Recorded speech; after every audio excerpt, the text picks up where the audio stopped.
আব্বু! কি হয়েছে রে মা, এভাবে চেঁচামেচি করতেছিস কেন? আমার ড্রয়ারের ভিতরে টাকা রাখা ছিল, টাকাগুলো কে নিয়েছে? এটা আমি কি করে জানবো রে মা? আমি তো আর তোর রুমে আসি নাই। সকালে একবার মেঘ এসেছিল তোকে ডাকার জন্য, তুই উঠিস নাই তাই সে চলে গেছে। তাহলে বাসার চাকরটাই চুরি করেছে। আজকে বোঝাবো আমার টাকা চুরি করার মজা কেমন। এই বলে খাদিজা চলে গেল নিচে। মেঘকে রান্নাঘর থেকে শার্টের কলার ধরে টেনে টেনে ড্রয়িং রুমে নিয়ে আসলো আর বলতে লাগলো, এই চাকরের বাচ্চা, তোর এত বড় সাহস কে দিয়েছে? আমাদের বাড়িতে থেকে আবার আমাদের বাসায় চুরি করতেছিস? ম্যাম, আপনার হয়তো কোথাও ভুল হচ্ছে। আমি আপনার ঘর থেকে টাকা চুরি করতে যাব কেন? আমি যার নুন খাই তার কেন ক্ষতি করতে যাব? তোদের ভালো করেই চেনা আছে। এই বলে খাদিজা মেঘের গালে 4টে চড় মেরে দিল।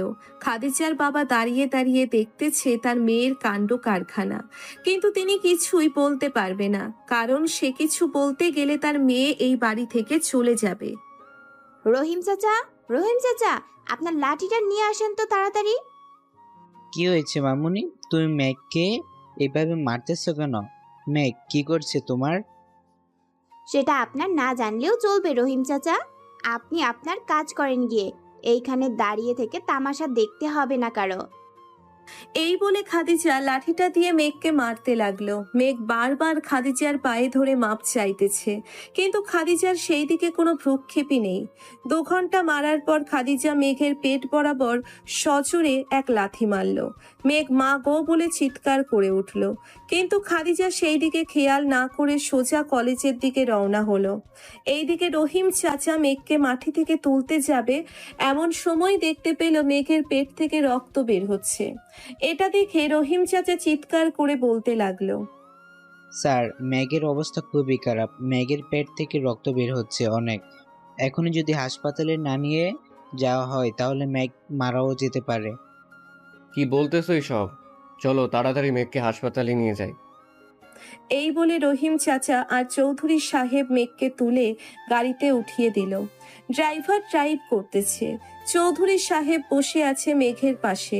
মেঘের পেট থেকে অনবরত রক্ত বের হচ্ছে, কোনো কিছু দিয়েই আটকিয়ে রাখা যাচ্ছে না। কিছুক্ষণের মধ্যে মেঘকে নিয়ে চলে আসলো হাসপাতালে। ডাক্তার, ডাক্তার প্লিজ মেঘকে একটু দেখেন। ওর পেট থেকে অনবরত রক্ত বের হচ্ছে, কিছুই করতে পারছি না আমরা। আপনারা প্লিজ এখানে দাঁড়ান, আমরা দেখতেছি কি করা যায়। নার্স, নার্স, ওনাকে এক্ষুনি অপারেশন রুমে নিয়ে যাও আর অক্সিজেন মাস্ক লাগিয়ে রাখো। আমি আসতেছি এক্ষুনি। ডাক্তার চলে গেল। এইদিকে খাদিজা রাস্তা দিয়ে ফুল গিয়ারে ড্রাইভ করে চলে গেল কলেজে। গাড়িটা পার্কিং করে খাদিজা তার বান্ধবীদের কাছে গিয়ে বসতেই তার বান্ধবীরা বলতে লাগলো, কিরে, আজকে এত রেগে আছিস কেন রে? বাসায় কিছু হয়েছে নাকি? আর বলিস না, আমাদের বাসায় থাকে, আমাদের বাসায় খায়, আবার আমাদের টাকাই চুরি করে। বলতো কি করার? ভাবছিলাম আজকে তোদের নিয়ে ঘুরতে যাব, ওই টাকাটা চুরি করে নিয়ে গেছে চোরের বাচ্চা। এই বলে খাদিজা তার ব্যাগটা খুলতেই দেখতে পেল তার রাখা সেই টাকাগুলো। এটা দেখে চুপচাপ বসে আছে দেখে খাদিজার বান্ধবী বলে উঠল, কিরে, তোর আবার কি হলো? এভাবে চুপ করে গেলি যে, কোনো কথা বলছিস না কেন? আমি অনেক বড় একটা ভুল করে ফেলেছি রে বান্ধবী। এখন কি করব বলতো? কি ভুল করেছিস আমাকে সব খুলে বল, দেখি একটা সলিউশন বের করতে পারি কিনা। টাকাগুলো আমার ব্যাগেই আছে। আমি ছেলেটাকে অনেক মার মেরেছি। এখন কি করি বলতো? তুই কখনো কোনো কাজ দেখে শুনে করিস না। এখন ছেলেটা কেমন আছে কে জানে। চল তাড়াতাড়ি বাসায় গিয়ে দেখে আসি ছেলেটাকে। এত পিরিত দেখাইতে হবে না। আব্বু বাসায় আছে, আব্বু দেখবে নে। চল ক্লাসে যাই। এই বলে খাদিজা ক্লাসে চলে গেল। অন্যদিকে ডাক্তার অপারেশন থিয়েটারের ভিতর থেকে বাহিরে বেরিয়ে এসে চৌধুরী সাহেবের হাতে একটা কাগজ দিয়ে বলতে লাগলো, এই কাগজে সাইন করে দেন। অপারেশন করাতে গিয়ে যদি ছেলেটা মারা যায় তাহলে আমাদের কিছু করার নেই। ছেলেটার এমন জায়গায় আঘাত পেয়েছি আমি কখনোই ভাবতে পারিনি যে এই কম বয়সে ছেলেটা এত বড় দুর্ঘটনার শিকার হবে। ডাক্তার কি হয়েছে খুলে বলেন তো শুনি।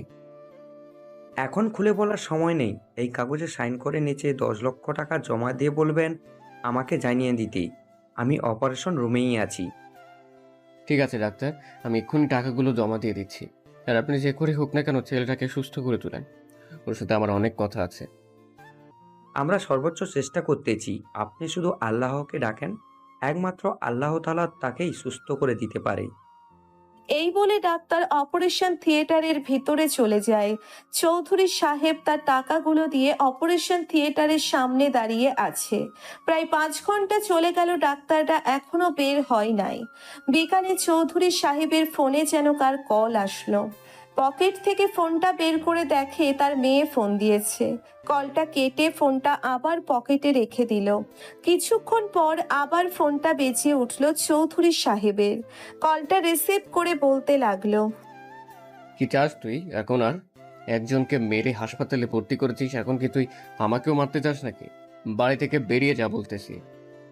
এই বলে চৌধুরী সাহেব চিৎকার করে কথাগুলো বলতে লাগলো ফোনে খাদিজাকে।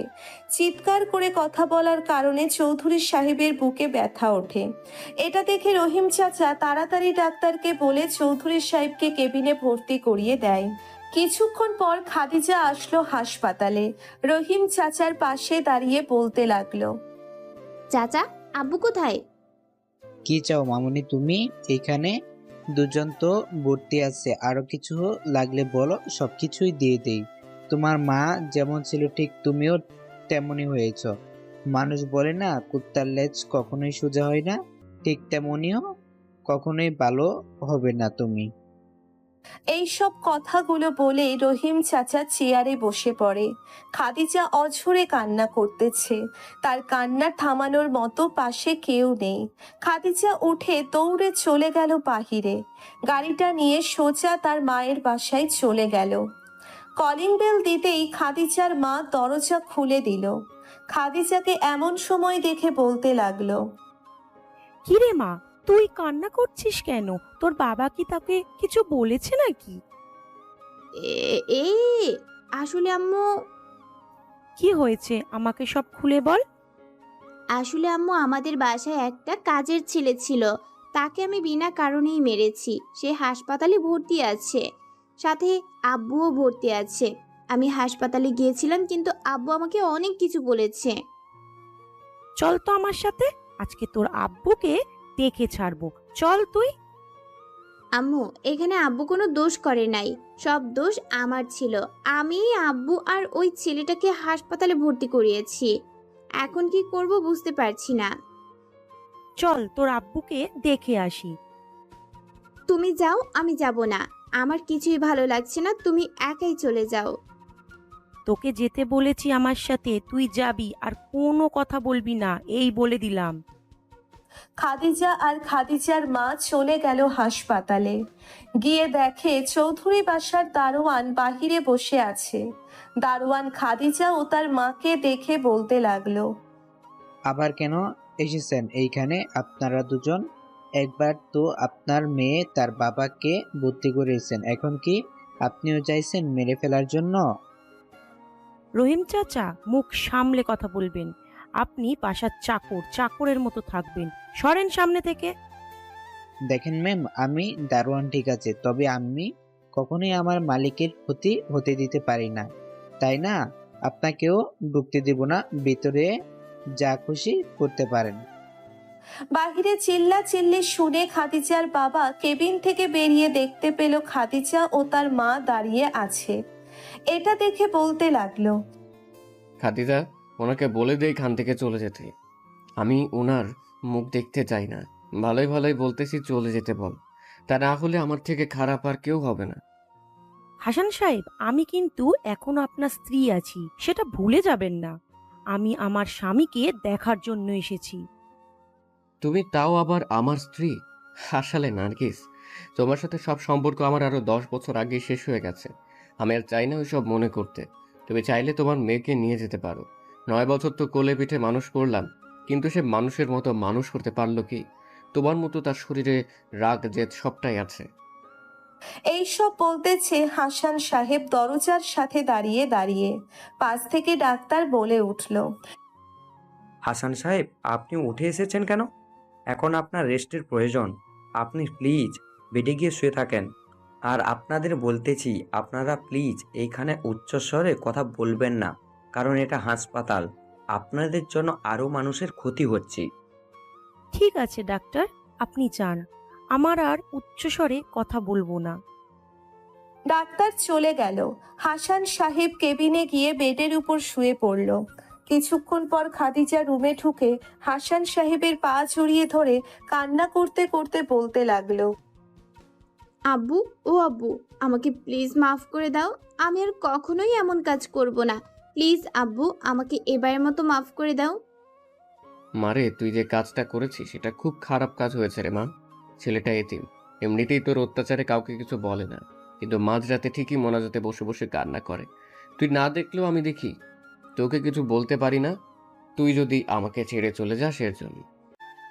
মেঘ এখন কেমন আছে তুমি জানো নাকি?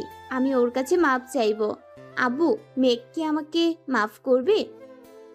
মারে, আমি জানি না রে, তবে মেঘের মতো আর 5টা ছেলে হয় না। তুই যা বলিস না কেন, তাকে ছোট থেকে আমি দেখে এসেছি, সে কখনোই তার কষ্ট কাউকে শেয়ার করে না। পাশের কেবিনে গিয়ে দেখ, মেঘ আছে। ঠিক আছে আব্বু, আমি যাইতেছি, দেখি ওর জ্ঞান ফিরেছে নাকি। খাদিজা চলে গেল মেঘের কেবিনে। প্রবেশ করতেই দেখতে পেল একটা নার্স তার মাথায় হাত বুলিয়ে দিতেছে। এটা দেখে খাদিজার কেমন জানি লাগলো, কিন্তু কিছু বলল না। খাদিজাকে দেখে নার্স উঠে গেল আর বলতে লাগলো, ম্যাম, আপনি কে আর এখানে কি করেন? উনি আমার বাসায় কাজ করে, তা একটা কথা বুঝলাম না, আপনি ওর মাথায় হাত বুলিয়ে দিতেছেন কেন? এটার উত্তর দেন। ম্যাম, আমরা নার্স, এটা ভুলে যাবেন না। রোগীর সকল সেবা যত্ন আমাদের করতে হয়। ওনার মাথা ব্যথা করছিল, তাই আমি ওনার কপাল এবং চুলগুলো হালকাভাবে টেনে দিচ্ছিলাম। ও আচ্ছা, তা ওর কি জ্ঞান ফিরেছে নাকি? জি ম্যাম, ওনার জ্ঞান ফিরেছে, তবে এখন উনি ঘুমাচ্ছে। ওনাকে বিরক্ত করবেন না আশা করতেছি। ঠিক আছে, আপনি যান, আমি আছি এইখানে। যদি কোনো প্রয়োজন হয় তাহলে আপনাকে ডাক দিব, আর অনুমতি ছাড়া কেবিনে প্রবেশ করবেন না। ঠিক আছে, তবে আর 45 মিনিট পর আমি আবার আসবো। ওনাকে একটা ইনজেকশন পুশ করতে হবে এর জন্য। ঠিক আছে, তখন আইসেন। এখন যান আপনি। নার্স চলে গেল। খাদিজা মেঘের পাশে বসে মেঘের হাতটা ধরতেই মেঘ কেঁপে উঠল। খাদিজা ছেড়ে দিল মেঘের হাতটা। কিছুক্ষণ পর আবার মেঘের হাতটা ধরে কান্না করতে করতে বলতে লাগলো, মেঘ, আমাকে মাফ করে দাও। আমি ভুল বুঝে এমন করেছি তোমার সাথে। আমি ভাবতে পারি নাই আমার জন্য আজকে তুমি হাসপাতালে ভর্তি থাকবে। প্লিজ মেঘ, আমাকে মাফ করে দাও। এইসব বলতেছে আর কান্না করতেছে। খাদিজার চোখের পানি মেঘের গাল বেয়ে পড়তে লাগলো। মেঘ চোখ খুলতেই দেখে খাদিজা তার হাত ধরে বসে বসে কান্না করতেছে। এটা দেখে মেঘ তাড়াতাড়ি তার হাতটা সরিয়ে নিয়ে বলতে লাগলো, ম্যাম, আপনি এখানে কি করেন? আর আমি হাসপাতালে আসলাম কখন? এই বলে মেঘ উঠতে যাবে, কিন্তু ব্যথায় হকচকিয়ে উঠল মেঘ। এটা দেখে খাদিজা বলতে লাগলো, উঠতে হবে না তোর, শুয়ে থাক তুই। আর কি খাবি বল। আমার জন্য কিছু খাবার আনতে হবে না, আমার পেট ভরা আছে, একটু আগেই খেয়েছি। আপনি খেয়েছেন তো ম্যাম? আমিও খাইছি। মেঘ কোনো কথা বলছে না, চুপচাপ শুয়ে আছে বেডে। খাদিজা আবার মেঘের হাত ধরতে যাবে, মেঘ নিজের হাত সরিয়ে নিল। খাদিজাও আর কিছু বলল না। কিছুক্ষণ পর নার্স আসলো। নার্সকে দেখে খাদিজা বলতে লাগলো, কি ব্যাপার, আপনি আবার এখানে এসেছেন? হুম, আমার রোগীকে আমি দেখতে আসবো। এতে আপনার কিছু হচ্ছে নাকি? না, হয় নাই। আপনার কাজ থাকলে আপনি কাজ শেষ করে চলে যান। আপনি একটু বাহিরে যান, রোগীকে চেক আপ করতে হবে আমার। আমি থাকলে অসুবিধা হয় কি? হুম, আপনি থাকলে অসুবিধাই।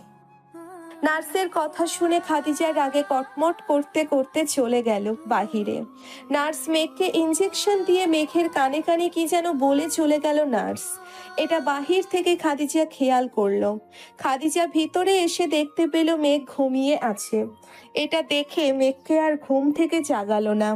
খাদিজা চলে গেল পাশের রুমে, গিয়ে দেখতে পেল তার মা আর বাবা বসে বসে কথা বলতেছে। আচ্ছা আব্বু, তুমি কি একজন নার্স রেখেছো মেঘের খেয়াল রাখার জন্য? যে মেয়েটা মেঘের খেয়াল রাখছে সে আমার পরিচিত, তাই তাকেই রেখেছি যাতে ভালোভাবে খেয়াল রাখতে পারে তার। কেন, সে কিছু করেছে নাকি তোকে? না, কিছু হয় নাই। আচ্ছা তোমরা দুজন কথা বলো, আমি বাইরে আছি।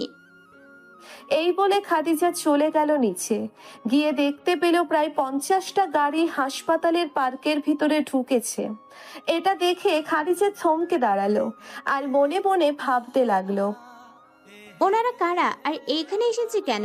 ওরা তো আব্বুর পরিচিত কেউ না। এইসব ভাবতেছে খাদিজা দাঁড়িয়ে দাঁড়িয়ে। লোকগুলো সিঁড়ি দিয়ে উপরে উঠতে লাগলো। এটা দেখে খাদিজাও তাদের পিছন পিছন উপরে উঠতে লাগলো। লোকগুলো মেঘের কেবিনের সামনে দাঁড়িয়ে গেল। এটা দেখে খাদিজা কিছুটা অবাক হয়ে তাকিয়ে আছে তাদের দিকে, কিন্তু কিছুই বলছে না। মেঘের কেবিনের সামনে যেতেই দেখতে পেল একটা কোট পরা লোক আর নার্সটা কি নিয়ে যেন কথা বলতেছে। এটা দেখে খাদিজা ভিতরে যেতে যাবে, কিন্তু বডিগার্ডটা আটকিয়ে বলতে লাগলো, ম্যাম, আমাদের স্যার বের হওয়া অবধি আপনি ভিতরে ঢুকতে পারবেন না। এইখানে বসেন কিছুক্ষণ। কিন্তু ভিতরে পেশেন্ট আমার পরিচিত, তার খেয়াল রাখতে হবে, তার জন্য আমাকে তো ভিতরে যেতেই হবে। ম্যাম, আপনাকে যখন একবার বলেছি ভিতরে যেতে পারবেন না, সো যেতে পারবেন না। এত কথা বলেন কেন? খাদিজা বডিগার্ডের ধমক খেয়ে বসে আছে আর ভাবতেছে ভিতরে কি কথা হচ্ছে নার্সের সাথে। ওকে দিয়ে দেখতে যাবে কিন্তু দেখতে পারছে না। ভিতরে পর্দা দিয়ে জানালাগুলো ঢাকা ছিল। খাদিজা কিছু উপায় না পেয়ে বলতে লাগলো, না ম্যাম, আমরা কিছু জানি না। তবে আমাদের বস হচ্ছে মাফিয়া লিডার রাফিয়ান ভাই। আমরা সবাই ওনাকে ভাই বলেই ডাকি। ঠিক আছে। আর কিছু জানতে যাবে এমন সময় লোকটা বাহিরে বের হলো, মুখে মাস্ক, স্যুট পরা। খাদিজা ভিতরে গিয়ে দেখতে পেল নার্সটা বসে বসে ফোন টিপতেছে। নার্সকে দেখে জিজ্ঞেস করতে লাগলো, উনি এসেছিল কেন এই ক্যাবিনে? অনিটা আবার কে? আর কেবিনে তো কেউ আসে নাই, আমি তো ছিলাম এখানে। আসলে তো আমি দেখতে পারতাম। কিন্তু আমি বাহির থেকে স্পষ্ট দেখতেছি যে উনি ভিতরে ঢুকে আপনার সাথেই কি যেন কথা বলেছেন। সত্যি করে বলেন, কি বলেছেন? আপনার বিশ্বাস না হলে ওই যে সিসি ক্যামেরা আছে, কন্ট্রোল রুমে গিয়ে দেখতে পারে লোকে এসেছে নাকি আসে নাই। ঠিক আছে, আমি যাইতেছি। যদি মিথ্যা কথা হয় তাহলে আগে আপনাকে হাসপাতাল থেকে বের করব। ঠিক আছে, কইরেন, আগে গিয়ে দেখেন। খাদিজা চলে গেল কন্ট্রোল রুমে, গিয়ে দেখে একটা লোক বসে আছে। তাকে উদ্দেশ্য করে বলতে লাগলো, এক্সকিউজ মি মিস্টার ভাইয়া। ছেলেটা ঘুরে পিছনে তাকিয়ে দেখতে পেল খাদিজা দাঁড়িয়ে আছে। খাদিজাকে দেখে বলতে লাগলো, জি ম্যাম, বলেন আপনাকে কিভাবে সাহায্য করতে পারি? 302 নাম্বার রুমের সিসিটিভি ফুটেজ দেখাইতে পারবেন 10 মিনিট বা 15 মিনিট আগের? জি ম্যাম, অবশ্যই দেখাতে পারবো। এই দেখেন। খাদিজা দেখতে লাগলো কিন্তু কিছুই দেখতে পাচ্ছে না, শুধু দেখা যাচ্ছে নার্সটা চেয়ারে বসে ফোন টিপছিল। খাদিজা আর কিছু না বলে বাহিরে চলে গেল। এইভাবেই কেটে গেল আরো 15টা দিন। আজকে মেঘকে রিলিজ করে দিবে। খাদিজা মেঘের পাশে বসে আছে এমন সময় ডাক্তার আর নার্স আসলো। ডাক্তার মেঘকে চেক আপ করে বলতে লাগলো, ওনার যদি আবার এমন হয় তখন ওনাকে আর বাঁচানো যাবে না। এইবার আল্লাহর রহমতে বেঁচে গেছি। পরের বার যদি এমন কিছু হয় তাহলে আমাদের আর কিছু করার নেই। এই নাও মেঘ, তোমার রিলিজের কাগজ, আর এই ওষুধগুলো ঠিক মতো খাবে। খাও, মিস দিও না। ঠিক আছে ডাক্তার। আপনি একটু কেবিনের বাইরে যান তো মেঘ, এর সাথে কিছু কথা আছে। আমার সামনে বলেন। আমার সামনে বলতে কি কোনো সমস্যা হচ্ছে নাকি? হবে, এটা সিগারেট, এর জন্যই আপনার সামনে বলছি না। তাহলে উনিও তো একটা মেয়ে, ওনার সামনে এইসব কি করে বলবেন? উনি একজন নার্স, উনি এইসব জানেই, তার জন্য উনি থাকলেও সমস্যা নেই। আপনি একটু প্লিজ বাইরে যান। ঠিক আছে। খাদিজা বাহিরে চলে গেল। এইদিকে ডাক্তার মেঘের শরীরে হাত দিয়ে বলতে লাগলো, মেঘ, আজ পর্যন্ত কেউ তোমার শরীরে হাত তুলতে পারে নাই, আর তুমি কি না এই মেয়ের বাসায় চাকরের মতো থেকেছো? এটা কি করে হয়? দুলা ভাই, আমি যেটার জন্য এমন করছি আশা করি আগে থেকেই জানেন আপনি, আর বলতে হবে না। আমার কাজ শেষ হয়ে গেলে আমি নিজেই চলে যাব ওখান থেকে। আপু, তুমিও আমার জন্য চিন্তা করো না, আমার কাজ শেষ হবে, আমি আবার চলে যাব। ঠিক আছে, তবে আবার যদি এমন হয় তাহলে তো বুঝতেই পারছো কি হতে পারে। এইখানে বেশি চাপ যাতে না পড়ে সেই দিকে খেয়াল রাখবি।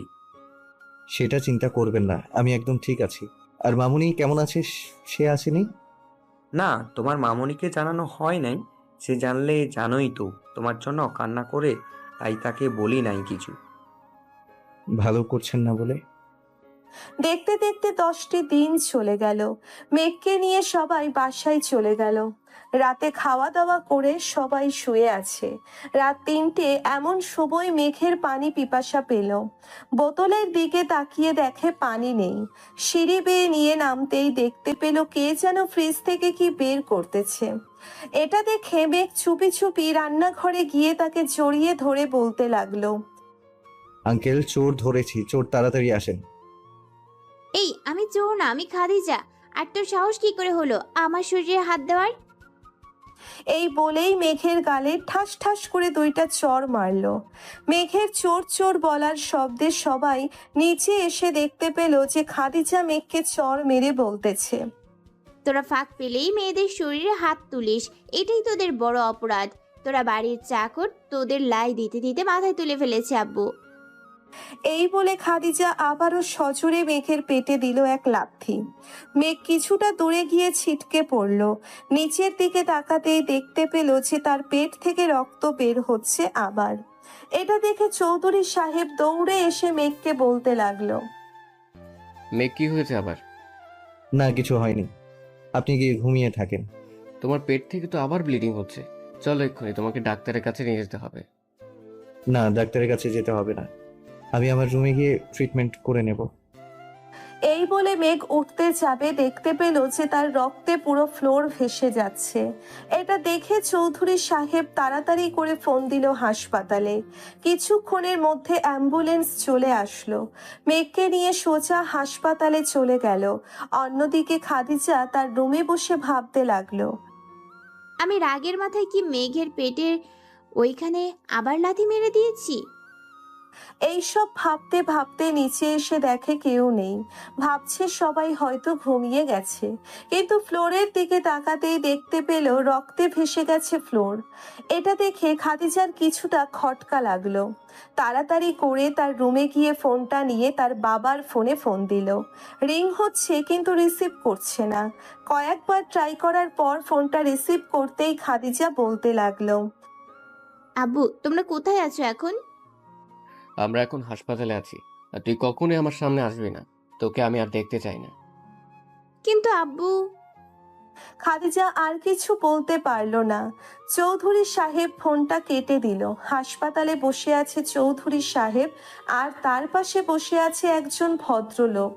চৌধুরী সাহেব তাকে উদ্দেশ্য করে বলতে লাগলো, রাশেদ রে, তোর ছেলেকে আমি ঠিক মতো রাখতে পারলাম না রে, আমাকে মাফ করে দিস রে। এখানে তো তোর কোনো অপরাধ নেই, তুই আমার পা ধরতেছিস কেন? ওঠ, আল্লাহ যা করে ভালোর জন্যই করে। কিন্তু ডাক্তার তো বলেছে রে যে এইবারই শেষবার। যদি তোর ছেলের কিছু হয়ে যায় আমি নিজেকে মাফ করতে পারবো না রে। তুই কোনো চিন্তা করিস না, এটা আমার ছেলে, ওর শরীরে আমার রক্তে বয়ে গেছে। আমি জানি আমার ছেলে বেঁচে উঠবে। দেখ কি হয়। দুইজন বসে বসে কথা বলতেছে। এমন সময় অপারেশন থিয়েটারের ভিতর থেকে ডাক্তার বের হলো আর বলতে লাগলো, আব্বু, মেঘকে আমরা আর বাঁচাতে পারলাম না, মেঘ মারা গেছে। কি বলতেছে এইসব? ভেবেচিন্তে বলতেছে তো? আমার ছেলে কখনোই মারা যেতে পারে না, যতক্ষণ পর্যন্ত আমার ছেলে এই দেশ থেকে সকল অপরাধ না উঠিয়ে ছাড়ছে। কিন্তু আব্বু, মেঘ মারা গেছে, আপনি চাইলে আপনার মেয়েকে জিজ্ঞাসা করতে পারেন। হুমায়ুন, মেঘ এখনো বেঁচে আছে, তাড়াতাড়ি আসো। হুমায়ুন তার স্ত্রীর কথা শুনে তাড়াতাড়ি ভিতরে চলে গেল।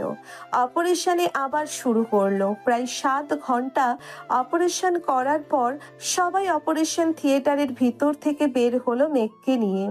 মেঘের মুখে মাস্ক পরা ছিল। এটা দেখে চৌধুরী সাহেব বলতে লাগলো, আজকে আমার মেয়ের জন্য মেঘের এই অবস্থা। আমি কি করে মাপ চাইবো মেঘের কাছে, বল রাশেদ? মাপ চাইতে হবে না, তুই শুধু দোয়া কর যাতে আমার ছেলে আবার আমার কোলে ফিরে আসে। দোয়া করি মেঘ যাতে আবার আমাদের মাঝে ফিরে আসে। দেখতে দেখতে 3 দিন পার হয়ে গেল, কিন্তু মেঘের জ্ঞান ফিরল না।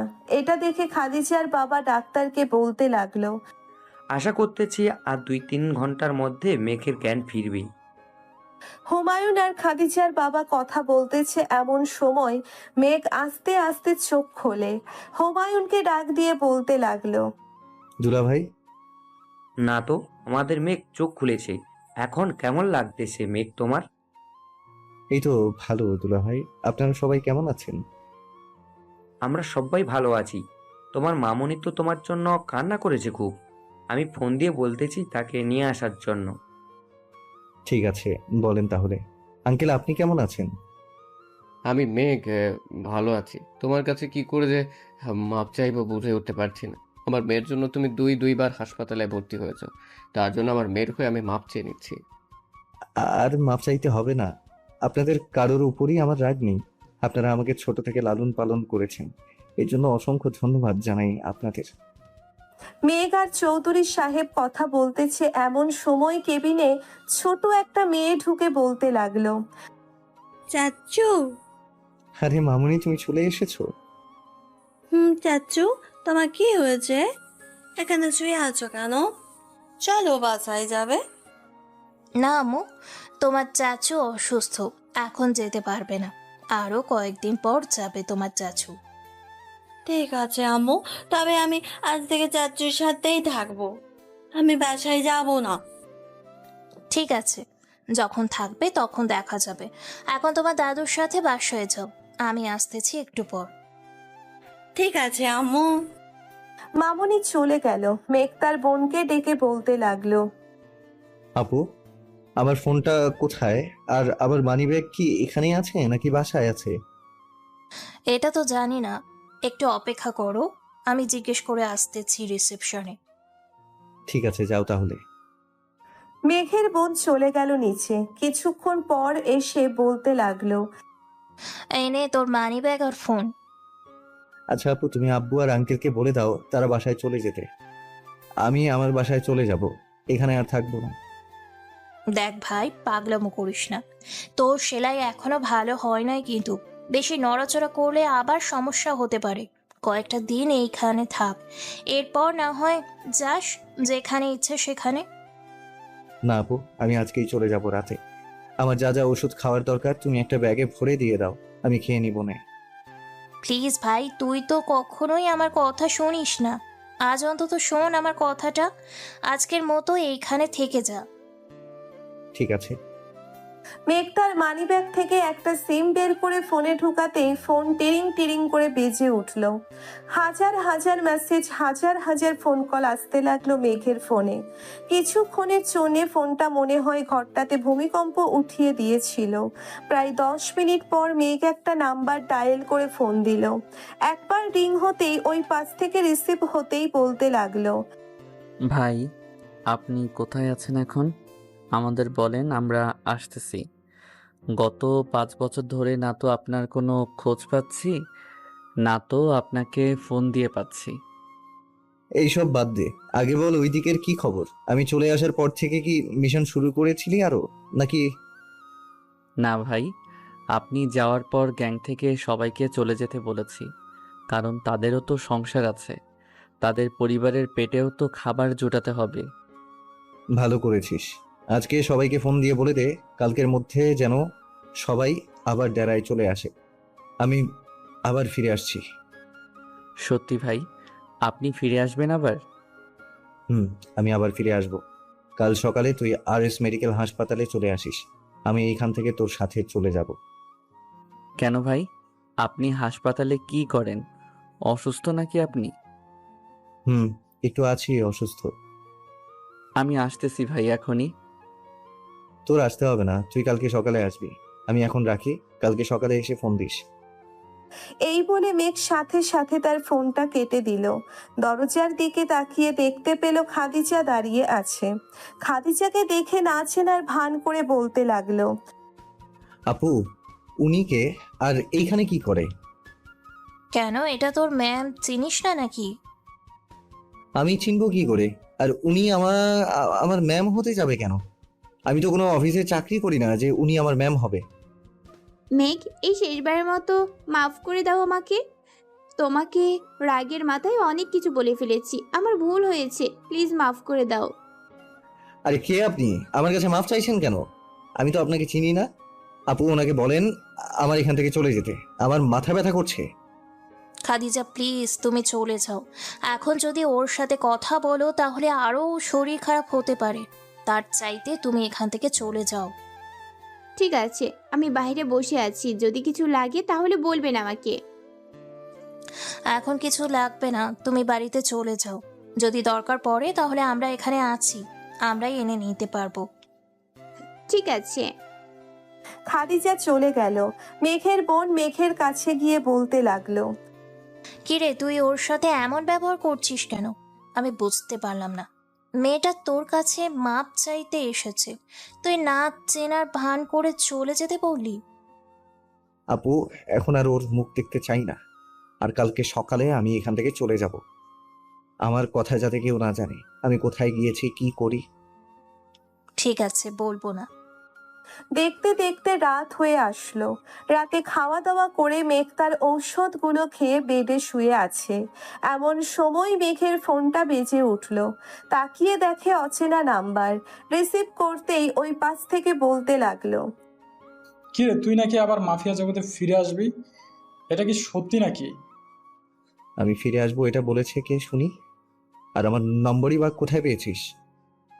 সব কিছুরই প্রমাণ আছে রে। আয় আয়, ফিরে আয়। তোকে মেরে তোর সাম্রাজ্য আমি গ্রহণ করব, দেখে নিস। আচ্ছা, দেখা যাবে। আগে আসি, এরপর। এখন রাখলাম। ঠিক আছে, রাখ তাহলে। ছেলেটা ফোন কেটে দিল। মেঘ শুয়ে শুয়ে ভাবতেছে কে হতে পারে এটা, আর সে ফিরে যাবে এটাই বা কে জানালো তাকে। এইসব ভাবতেছে এমন সময় তার ফোনটা বেজে উঠল। তাকিয়ে দেখে আকাশ ফোন দিয়েছে। ভাই, এখন কি খবর আপনার? শরীর ঠিক আছে তো আপনার? আমার শরীর ঠিক আছে, তবে একটা কথা, আমি যে মাফিয়া জগতে ফিরে যাব এটা তুই কাকে কাকে বলেছিস? এই কথা তো আমার পুরো গ্যাংয়ের লোক জানিয়েছি, বাইরের কেউ জানে না। কেন ভাই, কি হয়েছে? কিছু না, তোকে একটা নাম্বার দিচ্ছি, সকল কিছু ইনফরমেশন রেডি কর, আমি কালকে এসে দেখব। ঠিক আছে ভাই। মেঘ ফোনটা কেটে ঘুমিয়ে পড়ল। সকালে মামনির ডাকে ঘুম ভাঙলো মেঘের। চাচ্চু, ও চাচ্চু, আর কত ঘুমাবে, এখন ওঠো। এই তো মামুনি, উঠছি। তা তুমি কখন আসলে এখানে? আমি তো এসেছি একটু আগে। ঘড়ির দিকে তাকিয়ে দেখো, 4টা বেজে গেছে। সকালে আসার সময় আম্মু নিয়ে এসেছে আমাকে। ভালো করেছো তুমি এসে, শেষবারের মতো তোমাকে দেখে গেলাম। আবার কবে আসি কে জানে। কেন চাচু, তুমি কোথায় যাবে আমাকে বলো। আমি একটা কাজে বাইরে যাব কয়েকদিনের জন্য, তাই মামুনি, চাচ্ছু তোমার সাথে দেখা করতে পারবে না, তুমি রাগ করো না। ঠিক আছে চাচু, তবে আসার সময় আমার জন্য কিন্তু চকলেট নিয়ে আসবে, মনে যেন থাকে। আম্মু, মনে থাকবে আমার। সকালে নাস্তা করে সবকিছু দিয়ে মেঘ চলে গেল সেই চিরচেনা ফেলে রাখা 5 বছর আগের ডেরায়। তবে এতদিন পর এসেছে, সেই আগের মতোই গন্ধ আছে এবং পরিষ্কার পরিচ্ছন্ন করা। কিরে আকাশ, এইগুলো কি প্রতিদিন পরিষ্কার করে রেখে যায় নাকি কেউ? হ্যাঁ ভাই, আমাদের লোক আছে, সে এই সব কাজ করে এইখানে। আজকে তিনি ছুটি নিয়ে বাড়িতে গেছে, আমরা আসবো বলে তিনি ছুটি নিয়েছে। ভালো করেছিস। আর তোকে যে কালকে রাতে একটা নম্বর দিলাম, ওইটা কার? সকল কিছু ইনফরমেশন বের করেছিস নাকি? বের করেছি ভাই। আপনি আপনার রুমে গিয়ে ফ্রেশ হন, আমি সকল কিছু ডিটেলস নিয়ে আসতেছি। ঠিক আছে, আসো তাহলে। আকাশ চলে গেল অন্য কেবিনে। একটা ফাইল নিয়ে এসে মেঘের হাতে দিল। মেঘ ভালো করে দেখতে লাগলো কে এটা। দেখা শেষ হওয়ার পর কাকে যেন ফোন দিয়ে বলল আসার জন্য। প্রায় 2 ঘন্টা পর একটা গাড়ি আসলো ডেরার বাহিরে। মেঘ তার কেবিন থেকে বের হয়ে দেখতে পেল ওই লোকটা চলে এসেছে। আচ্ছা রনি, মেহেদিকে তো তুই চিনিস তাই না? আর ওর ব্যাপারে সকল ডিটেলস আশা করি তোর কাছে আছে। জি ভাই আছে, তবে আপনি কি আবার সেই কালো জগতে প্রবেশ করেছেন নাকি? আমি আবার সেই কালো জগতে প্রবেশ করছি, আবার আগের মতো হয়ে যাব। এখন থেকে কাউকে ছাড় দেব না। যদি কোনো প্রয়োজন লাগে আমাকে ফোন দিবেন, আমি সর্বদা আপনার পাশেই আছি। এখন মেহেদিকে ফোন দিয়ে বল যে সে যেন নদীর পাড়ে এসে তোর সাথে দেখা করে। আমি তোর সাথে থাকবো এটা বলবি না, শুধু বলবি যে একটা কথা আছে, এর জন্য ডেকেছিস। ঠিক আছে ভাই, আমি এখনই ফোন দিয়ে বলতেছি তাকে চলে আসার জন্য নদীর পাড়ে। রনি তার ফোনটা বের করে মেহেদিকে ফোন দিয়ে বলে দিল চলে আসার জন্য। মেঘ আর রনি দুইজন মিলে চলে গেল নদীর পাড়ে। গিয়ে বসে আছে। কিছুক্ষণ পর একটা বাইকের শব্দ শোনা গেল। বাইকটা এসে সোজা মেঘদের গাড়ির সামনে দাঁড়ালো। বাইক থেকে নেমে মেহেদি রনির কাছে চলে গেল।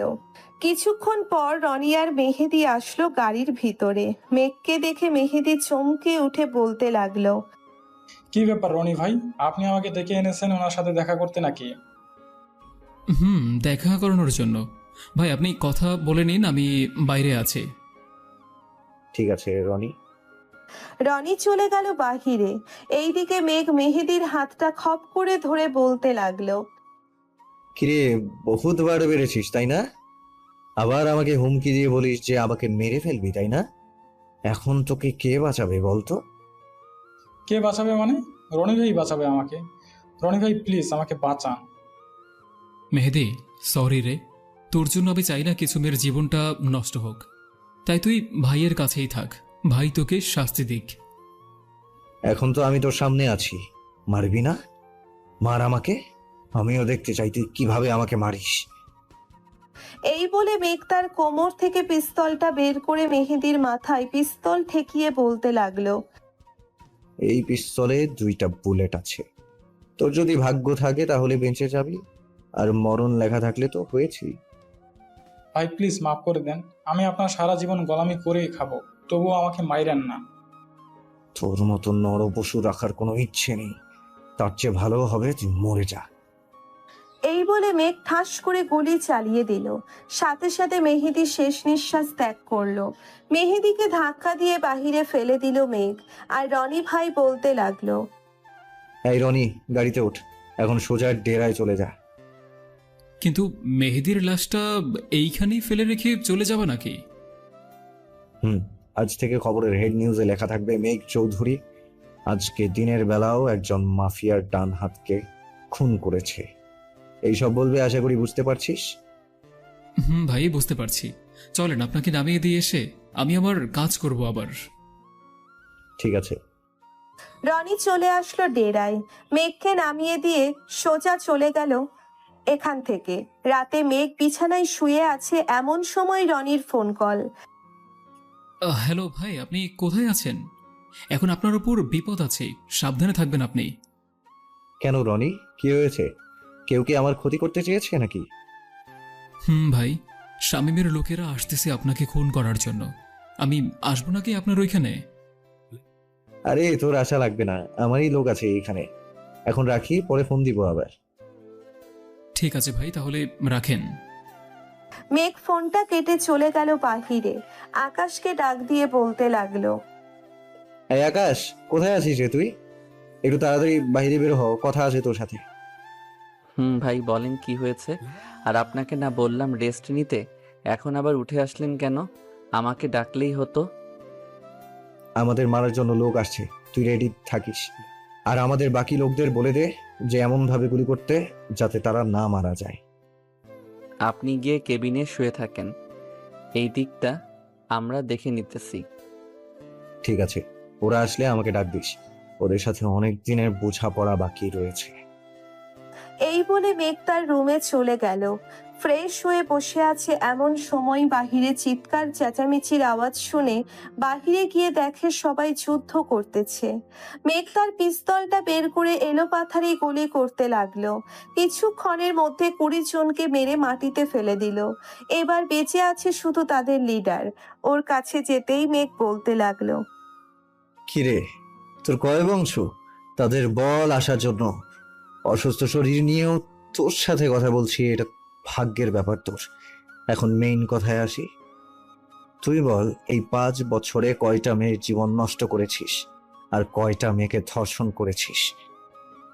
মেঘ, আমি এই সব কাজ করা বাদ দিয়ে দিয়েছি। আমি অন্য কাজ করব, এই সব কাজ করব না। চান্দু, এইসব বললে তো হবে না। আমি এখন থেকে যা বলবো তাই হবে, চিন্তা করিস না। এই বলে মেঘ ছেলেটার মাথায় গুলি করে দিল আর আকাশকে বলতে লাগলো, শোন আকাশ, তোকে একটা কাজ দিচ্ছি, ওই কাজটা ভালো মতো করবি।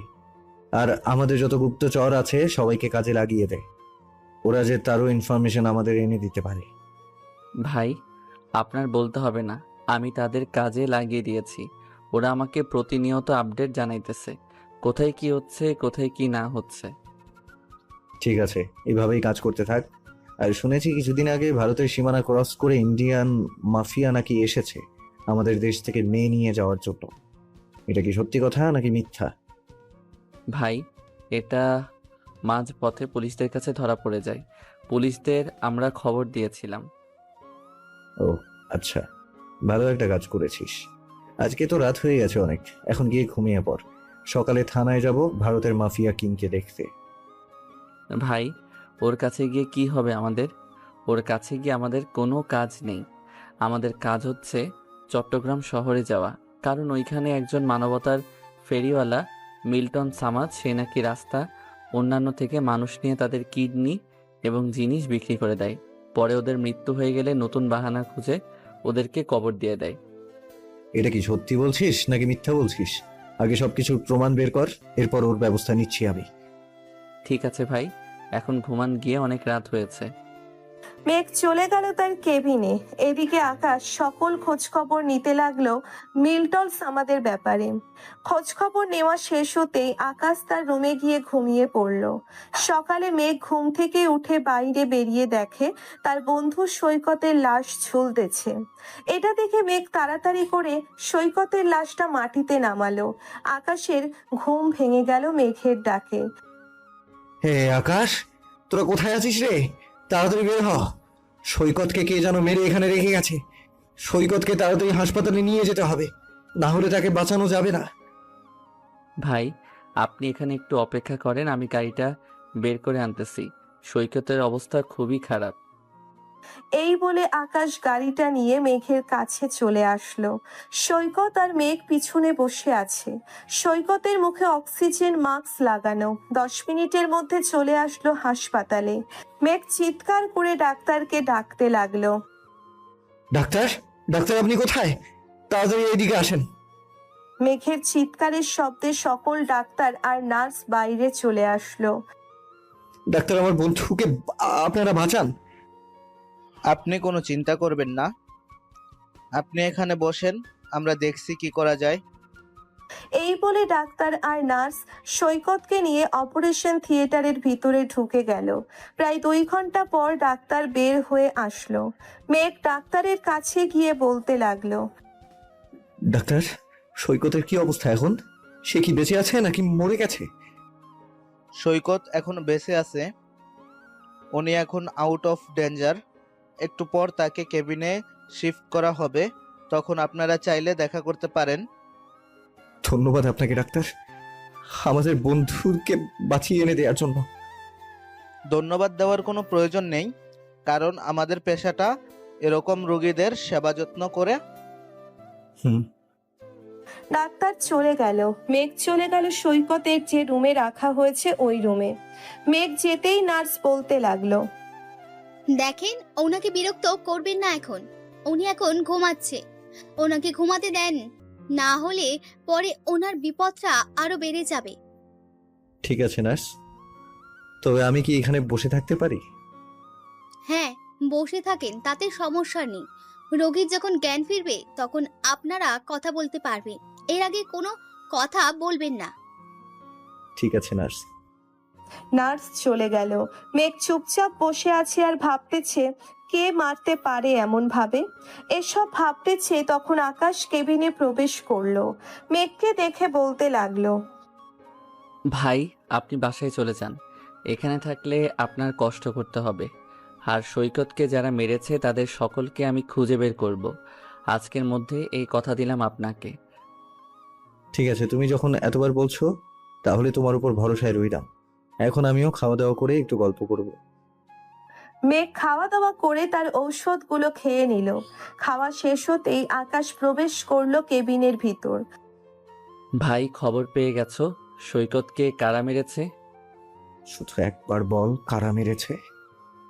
ভাই ওই পাটোয়ারির লোক, সে কালো জাদু করতে পারে, এজন্য ওনার কাছে যে ওই যায় না কেন উনি বশ করে নিজের আওতায় করে ফেলতে পারে। এখন তাই কথা হচ্ছে ওনার চোখের দিকে তাকানো যাবে না, চোখের দিকে তাকালে আমরা তার আওতায় চলে যাব। ও আচ্ছা, সে এখন কোথায় আছে? আমি তার সাথে দেখা করতে চাই। তুই একটু ব্যবস্থা কর, আর আমার জন্য কালো একটা সানগ্লাস নিয়ে আসবি, মনে থাকে যেন। জি ভাই, মনে থাকবে। রনি এসেছে আপনার সাথে কথা বলার জন্য। রনি ভাই ভিতরে আসেন। কেমন আছো ভাই? শরীর ঠিকঠাক আছে তো আপনার? হ্যাঁ, আমার শরীর ঠিকঠাক আছে, তবে তোকে এমন দেখাচ্ছে কেন? কিছু নিয়ে কি চিন্তিত আছিস নাকি? আমাকে বল, আমি সবকিছু সমাধান করে দিচ্ছি। আসলে ভাই, মায়ের অপারেশনে আরো 3 লক্ষ টাকা লাগবে অপারেশনটা করাতে। আমি যতটুকু পারছি দিয়েছি, আরো 3,50,000 টাকা লাগবে। আপনি কি আমাকে এই টাকাগুলো ধার দিতে পারবেন? পরে না হয় আমি ফিরিয়ে দেব। আরে তুই টাকা চিন্তা করিস কেন? কোন হাসপাতালে ভর্তি আছে আমাকে বল, আমি এক্ষুনি ওই হাসপাতালের অ্যাকাউন্টে সকল টাকা পাঠিয়ে দিচ্ছি।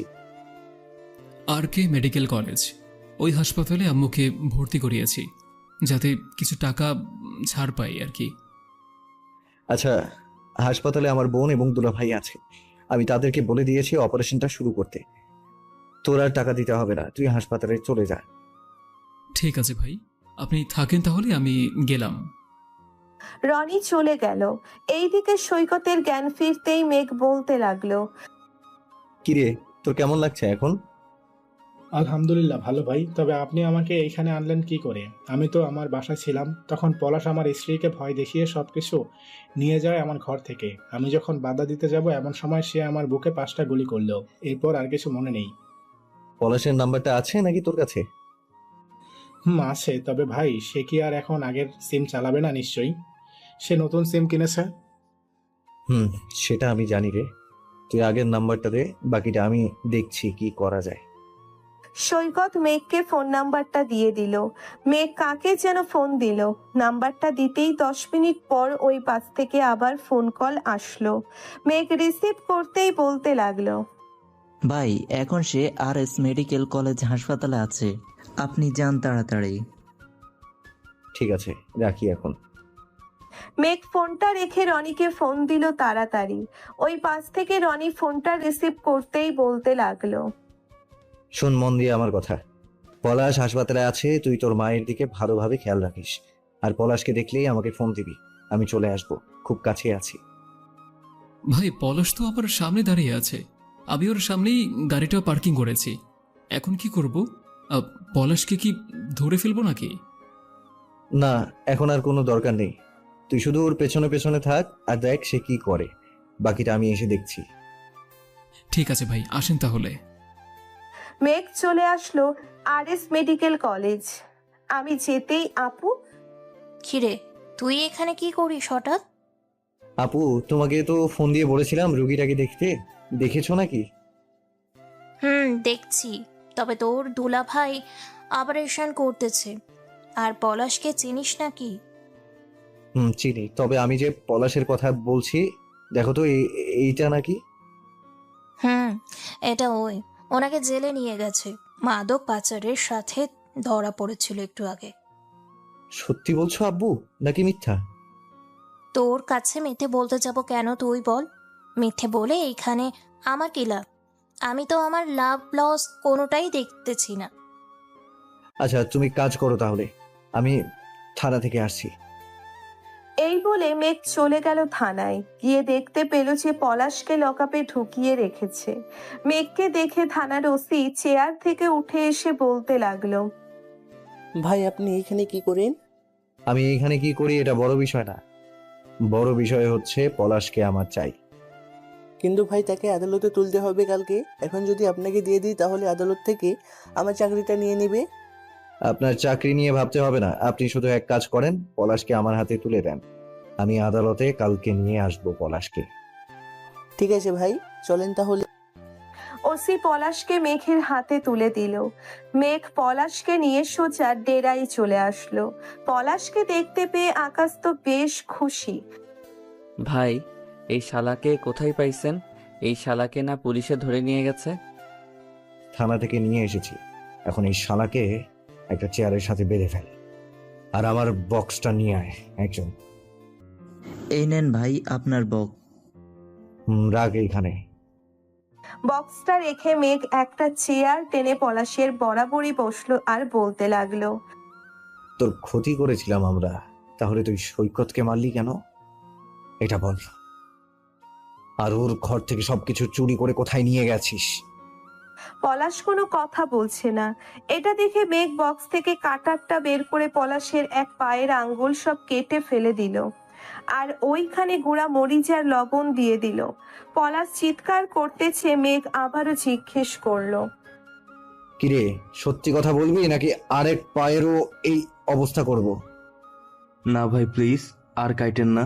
এমনিতে এক পায়ে যন্ত্রণায় ভালো লাগছে না, আরেকটা কেটে ফেললে তো ভাই মরে যাব। তাহলে ভালোই ভালো উত্তরটা দিয়ে দে দেখি। আমি রাসেলের কথায় এই কাজটা করতে বাধ্য হয়েছি।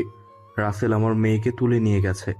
এখন সে যা বলবে আমার তাই করতে হবে, না হলে রাসেল আমার মেয়েকে মেরে ফেলবে।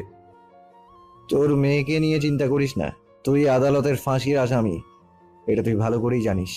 এখন তুই বল তোর জন্য কি উপকার করতে পারি। এক সময় তো তুই আমার গ্যাংয়ের হয়ে কাজ করতি। ভাই আপনি প্লিজ আমার মেয়েকে বাঁচান। আমি মরে গেলেও সমস্যা নাই, আমার স্ত্রী এবং মেয়ে সুখে থাকবে। তুই মরে গেলে যে তোর মেয়ে এতিম হয়ে যাবে, আর তোর বউ বাচ্চা খাবার কোথায় থেকে পাবে সেটা চিন্তা করেছিস?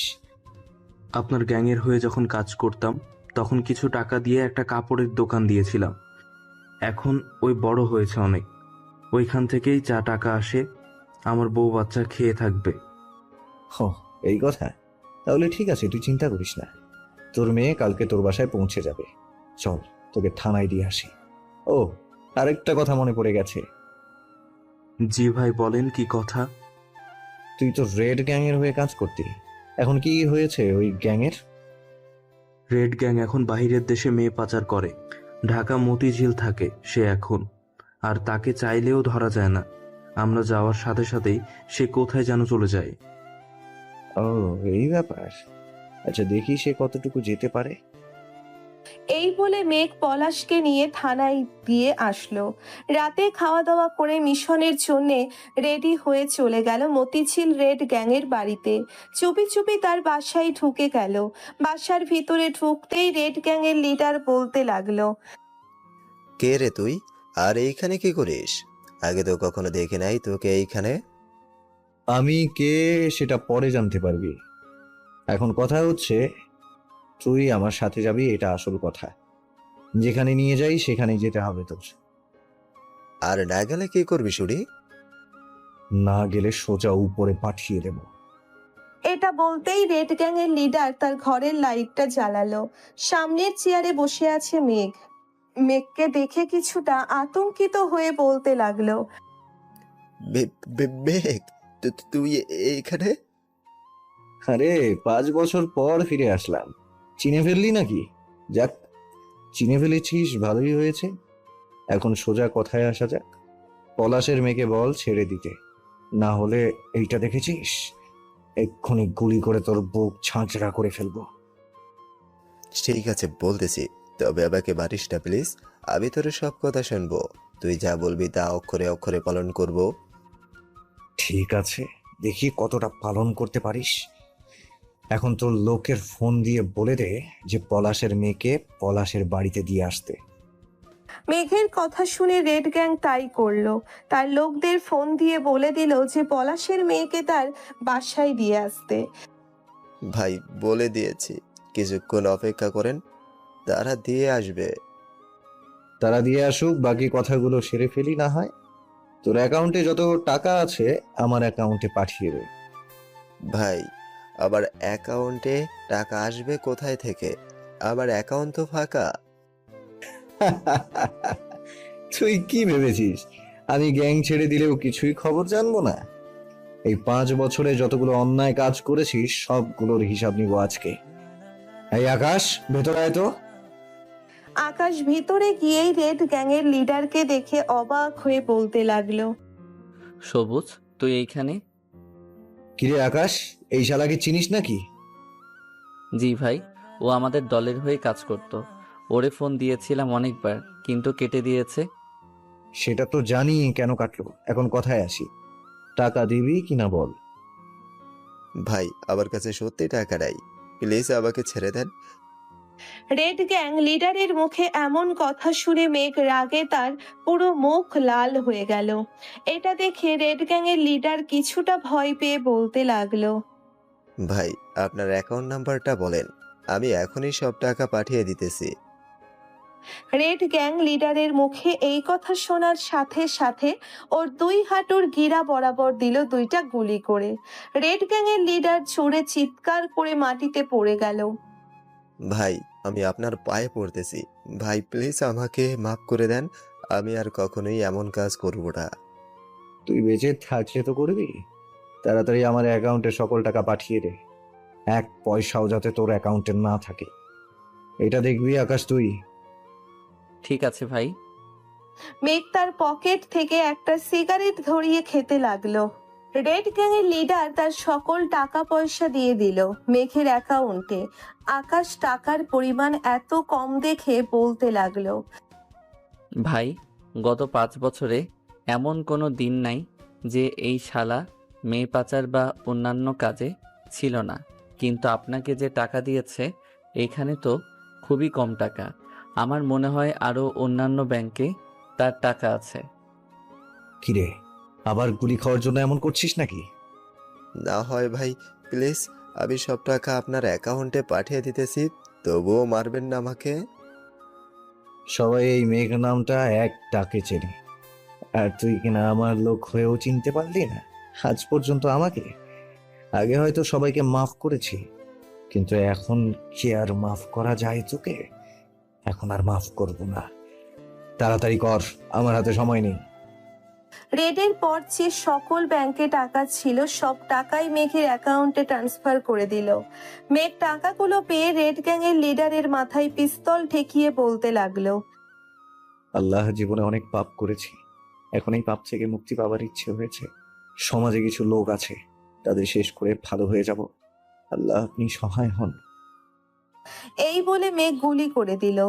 যাক, ভালোই হলো। এখন মেঘ তার গাড়িতে বসে আছে, ওইদিকে আকাশ তার ঘরে কি যেন খোঁজাখুঁজি করে বাহিরে এসে মেঘকে বলতে লাগলো, ভাই, এই শালাকে মেরে তো কোনো লাভ হলো না। ওর গুপ্ত ঘরে প্রায় 700+ মেয়ে হবে রাখা আছে। আরও কোন কোন জায়গায় রাখা আছে সবকিছু জানার দরকার ছিল, এরপর মারার দরকার। এইসব চিন্তা করিস না, এই সব কিছু বের হয়ে যাবে।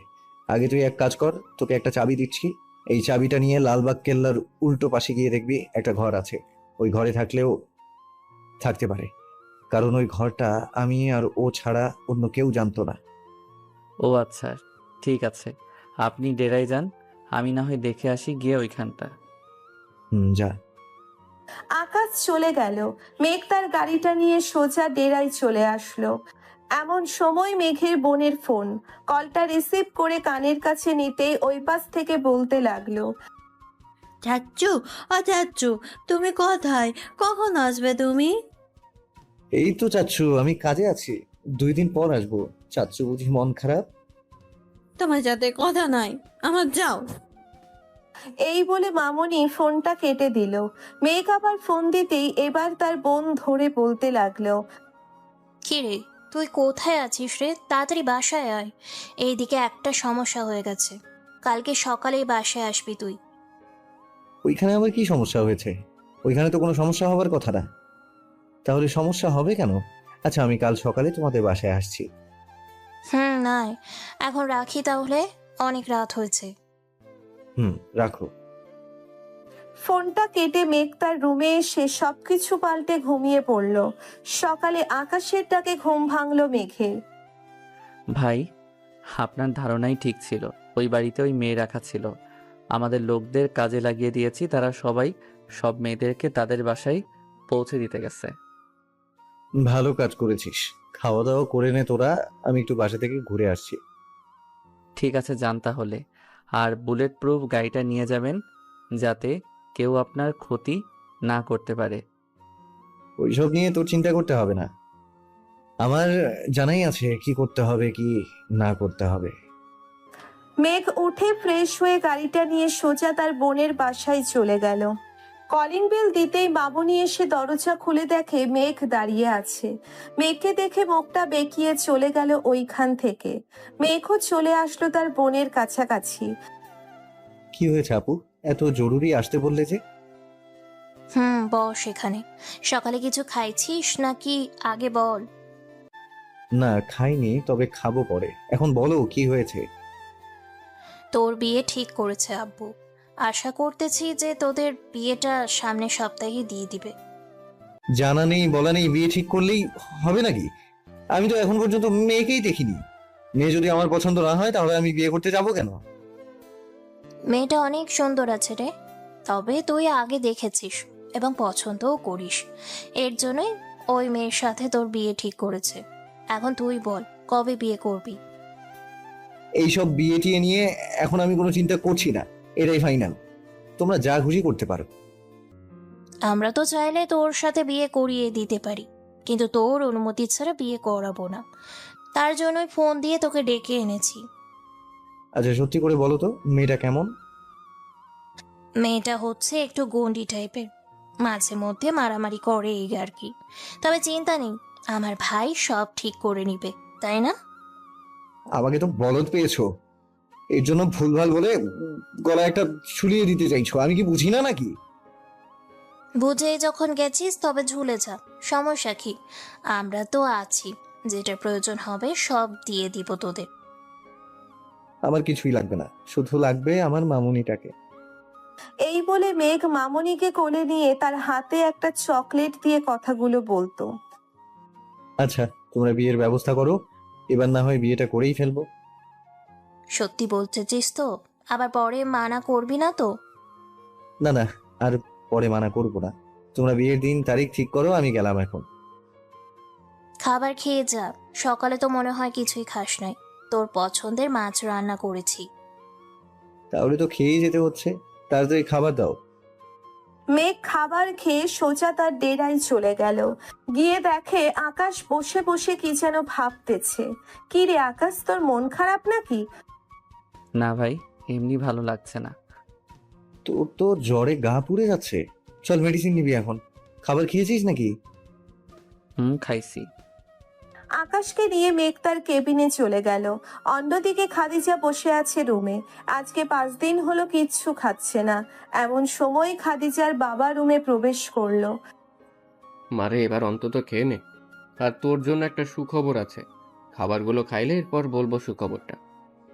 আগে বলো, এরপর না হয় খাবো। তোর আর মেঘের বিয়ে ঠিক করেছি, খুশি তো এখন? সত্যি বলতেছো নাকি মিথ্যা বলতেছো? তুই চাইলে মেঘের বাসায় ফোন দিয়ে জিজ্ঞাসা করতে পারিস। এখন খাবার খেয়ে নে। খাদিজা খাবার খাচ্ছে আর তার বাবার সাথে কথা বলতেছে। এমন সময় খাদিজা বলে উঠল, আচ্ছা আব্বু, তোমার কি আম্মুর কথা একদমই মনে পড়ে না নাকি? খাদিজার বাবা কিছু বলল না, চুপচাপ খাদিজাকে খাইয়ে দিতে লাগলো। কি হলো, কিছু বললে না যে?